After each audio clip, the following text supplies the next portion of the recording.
गुस्ताखाना खाकों से पूरी दुनिया में गमो गुस्सा पाया जाता है। फ्रांस के सदर के गैर जिम्मेदाराना बयानात ने जलती पर तेल का काम किया। किसी को हक नहीं कि वो आज़ादी इजहार राय की आड़ में मुसलमानों की दिल आज़ारी करे।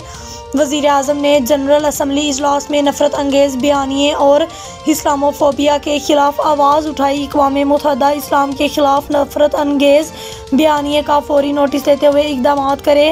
वज़ीर ख़ारजा का मौक़िफ़ नफरत के बीज बोए जा रहे हैं, इनके नताइज शदीद होंगे। वज़ीर ख़ारजा शाह महमूद कुरैशी फ्रांसीसी सफ़ीर को दफ्तर ख़ारजा तलब किया गया है, अपना एहतजाज रिकॉर्ड कराएंगे। शाह महमूद कुरैशी का बयान।